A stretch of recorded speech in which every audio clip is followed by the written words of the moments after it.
Mirëmëngjes për gjithë nderuar shikues, është edicioni i parë informativ në News24. Kreu i shtetit Ilir Meta deklaroi se dekreti për anullimin e zgjedhjeve të 30 qershorit është në fuqi dhe presidenti po mban shënim çdo institucion që po shkel ligjin dhe provokon paqen dhe stabilitetin demokratik të vendit. Sipas tij, të gjithë ata që duan ta bëjnë të pavlefshëm dekretin e presidentit po ecin në rrugën e paligjshmërisë.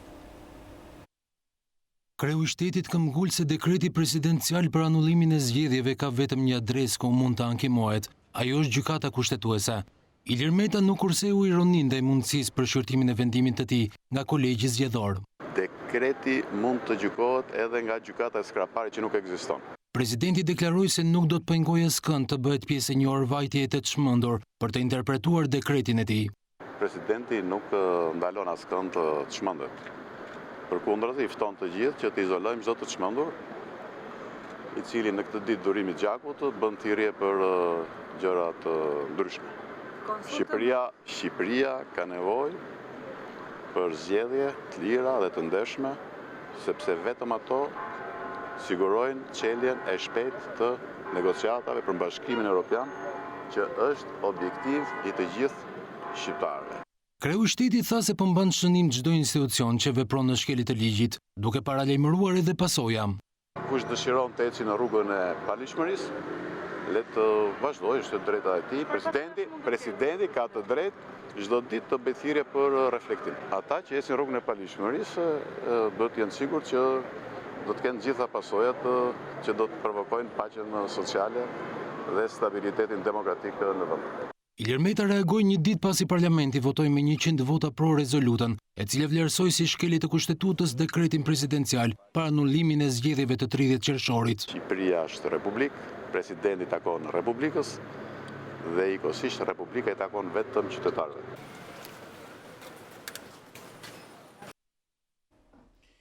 Me tjetër informacion, kronika që ju sapo ndoqët kishte të bënte me presidentin e Republikës, se pikërisht do të vjen të flasim për këtë.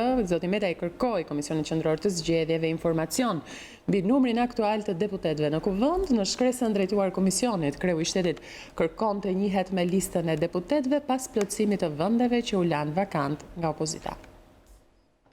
Presidenti është zgjedhur nga parlamenti, natyrisht jo nga ky, nga një parlament plotësisht legjitim, por presidenti i takon Republikës dhe Republika i takon vetëm qytetarëve. Pak pas këtyre deklaratave me të cilat la të kuptoi këndvështrimi i tij mbi parlamentin aktual, presidenti Meta ka ndërmarrë një lëvizje tjetër. Përmes një shkrese zyrtare, kreu i shtetit i është drejtuar Komisionit Qendror të Zgjedhjeve, duke i kërkuar t'i vihet në dispozicion lista shumë emërore e deputetëve të kuvendit, pas dorëzimit të mandateve të deputetëve të opozitës dhe zëvendësimit të tyre. Presidenti i Republikës kërkon dhënien e informacionit dhe të dhënave të sakta për sa më poshtë. Cili është numri aktual i mandateve të deputetëve të Kuvendit të Shqipërisë në shkallë vendi, vënien në dispozicion të listës emërore të deputetëve aktual të Kuvendit të Shqipërisë për çdo zonë zgjedhore dhe për çdo subjekt, si dhe listën emërore të deputetëve aktual në shkallë vendi. Në shkresë thuhet se kreu i shtetit e ndërmerr këtë hap pas plotësimit të vendeve vakante të krijuara në parlament pas djegjes së mandateve nga deputetët e opozitës. Presidenti nënvizon se e bën këtë kërkesë bazuar në kompetencat që i njeh kushtetuta për marrjen e informacioneve nga institucionet shtetërore. Kuvendi aktualisht përbëhet nga 122 deputet pas shtërimit të listave shumë emërore të partive opozitare, ndërkohë që në nenin 64 të kushtetutës thuhet se Kuvendi përbëhet nga 140 deputet të zgjedhur me sistem proporcional me zona zgjedhore shumë emërore. Pas marrjes së kërkesës nga ana e presidentit të Republikës, administrata e Komisionit Qendror të Zgjedhjeve është vënë në punë për hartimin e përgjigjes zyrtare drejtuar kreut të shtetit. Kryeministri Edi Rama ju ka bërë thirrje kryebashkiakëve demokrat mos bien viktime 4 shes Berisha, Meta, Basha dhe Kryemadhi. Thirrja e kryeministrit vjen pak pasi kryebashkiakët e djathtë, por edhe ata të LSI-s e PD-s dërguan shkresë në KQZ ku njoftonin se do të zbatonin dekretin e presidentit të Republikës. Kryefjale fushatës elektorale të kryeministrit Rama në Patos ka qenë mesazhi adresuar kryebashkiakëve të djathtë që të mos pengojnë zhvillimin e zgjedhjeve më 30 qershor. Por Ramën, demokratët e vërtet po pengohen nga 4 vetë që nuk e duan reformën në drejtësi. Ju çova një mesazh publik dhe ja u përsëris këtu të gjithë kryebashkiakëve demokrat Mos shikoni hallin e katërshës. Shikoni ligjin. Mos u bëni mish për topat e atyre që duan t'ju përdorin. Që duan t'ju përdorin për të mbrojtur veten e tyre nga e ardhmja që nuk ndalet. Nga drejtësia që nuk merret dot më peng. Ata bërtasin sepse duan të trëmbin frikën e tyre. Është frika që ja u rrit volumin. Si tek filmi Beni ecën vet. Një tjetër thirrje Rama ja adresoi ndaj presidentit të vendit, bazuar në argumentin e Metës se akti për shtyrjen e datës së zgjedhjeve synonte të shmangte mes të tjerave konfliktin mes palëve. Rama i kërkoi kreut të shtetit të ndërhyjë dhe t'i bindë njerëzit të mos dalin në rrugë. Unë e bindur që gjithë shqiptarët e kuptojnë që nëse Ilir Meta është vërtet i shqetësuar, e ka shumë thjesht. Ti thot Monikës qetësohet, ti thot dhe Saliut qetësoj Lulin dhe nuk ka më njeri që del në rrugë për asgjë. Ju e dini shumë mirë, nuk janë protestat popullit. Janë protestat një populli imagjinar me autobus, mbyllen bashkit këtu, edhe në Mallakastër, merren gjithë punojësit, ku janë e kus janë, me ujësjellse, me pastrime, me gjelbrim, futen për autobusa, nisen për Tiranë dhe krijohet një skenë atje ku shpërthejnë molotovët, hidhet shkrepsja në kazanën e plerave dhe fillon flaka, dhe ato pamje marrin dhe në përbot. Në Roskovec, Rama tha se pas fitores në zgjedhje, të nesërmen e një korikut, vetë demokratët do të ngrihen me thirrjet Luli ik. Deri në 30 qershor mund të zgjohesh me ëndrrën Rama ik. Në një korik fillon Luli ik. Do e fillojnë ata. Edhe normal. Do ta fillojnë ata. Kështu që në një farë mënyrë kjo është një lindje e vështirë. Nga i pamja e zgjedhjeve, po është edhe vigjilja e një rilindje për vetë opozitën dhe për Partinë Demokratike. Rama është pritur me protesta në këto takime, duke e detyruar të zgjedhë një rrugë të dytë për të takuar mbështetësit. Kryetarët e bashkive që ju bindën Metës thanë përmes një reagimi publik se nuk njohin ligjshmërinë e kryeministrit Rama. Ata u shprehën se kur presidenti të shpall një datë të re zgjedhjesh, gatishmëria e tyre për respektimin e ligjit do të jetë maksimale. Pas thirrjes publike të kryeministrit Rama, kryetarët e bashkive që po zbatojnë dekretin e presidentit për anulimin e datës 30 qershor, i dërguan një letër të hapur shefit të qeverisë ku theksojnë se është në paligjshmëri. Qeveria drejtuar prej teje ka votuar në fletoren zyrtare dekretin e presidentit. Mos u lodh me urdhra pa vlerë që nxisin militantët e tu në KQZ të na kërcënojnë me ndjekje penale, sepse për sa kohë nuk ekziston një datë zgjedhjesh, as zgjedhjet nuk ekzistojnë. Kushdo që vepron ndryshe është në paligjshmëri. Krerët e bashkive të djathta shprehen se kur presidenti të shpall një datë re zgjedhjesh, atëherë do të jenë të gatshëm për respektimin e ligjit.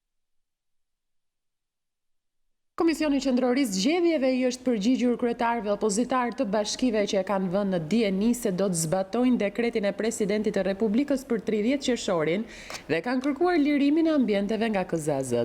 Sipas KQZ-s, KZZ kanë detyrim të afishojnë listat e zgjedhësve pas kërkesës së parlamentit që të vijohet me detyrat për zgjedhjet vendore. Deklarata e zëdhënëses së KQZ-s është kundërshtuar nga kryetari Klement Zguri që thotë se ky reagim përfaqëson qëndrimin e anëtarëve të majorancës në KQZ. KZZ, në zbatim të detyrimit përcaktuar në nenin 56.3 kodit zgjedhor, kanë detyrimin për të afishuar listat e zgjedhësve pranë qendrave të votimit përkatëse. KQZ, me vendime, ka caktuar vendodhjen e vendeve të numërimit të votave në ambientet për të cilat kërkohet lirimi i menjëhershëm në një kohë kur ligji zgjedhor i detyron të gjithë strukturat të pushtetit vendor që t'i vënë këto ambiente në dispozicion të KZZ-ve edhe të krijojnë kushte për mbarvajtjen e punës për përgatitjen e procesit.